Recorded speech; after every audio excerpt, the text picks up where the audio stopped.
decide. Alam niyo po, ganito po ako ka-eager. Hindi po ako basta pasok ng company. Hindi porket inoperan mo o something maganda sa company o pinakitaan mo, hindi ako basta papasok. Kilala po ako ng mga nagre-recruit sa akin, hindi ako madaling recruitin. Ako pumupunta sa kumpanya para silipin niya. Kasi bakit? Kasi gusto ko, pag umalis ako, sure ako na yung team ko, magkakameron na resulta at ayaw ko mapahama. Diba?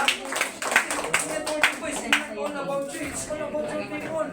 Imagine mo, ipasalpak mo doon sa mga kumpanya dahil maganda lang yung pinakita sa iyo doon, pero hindi ka naman sure kung maganda yung produkto, mahirap. Tama? Kasi parang pinahamak mo sila, parang ba yung tipong patalunin mo sila sa bangin, alam mo namang bangin naman talaga. Tama? So para sa akin, yung mga tao, yan yung pinaka-importante sa akin. Kaya sabi ko, hanap ako ng kumpanya, alam yan ng mga leaders ko, alam yan.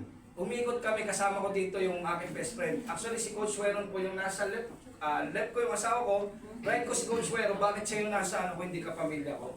Kasi po itong taong to, palapakan nyo ako, sige po. Itong taong to, kung nagdalan ko sa akin sa network industry, way back 2009 po, binudol ako nito, kakain daw kami, yung totoo, wala nung palang pagkain.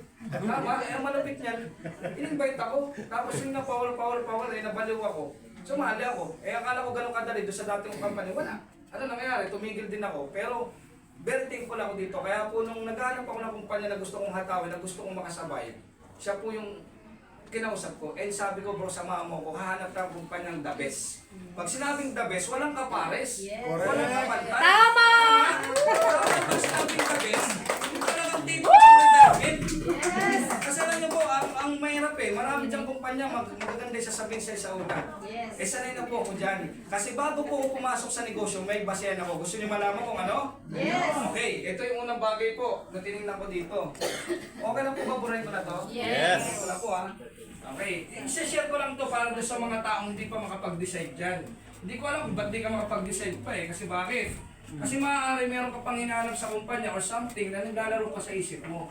Ito po, for the past 15 years po na nakita ko po ang network business. Sabi ko, meron akong 5. Okay, 5 po nabasehan bago ko ito pasukin. Pinakaunang bagay po, yung tinatawag po na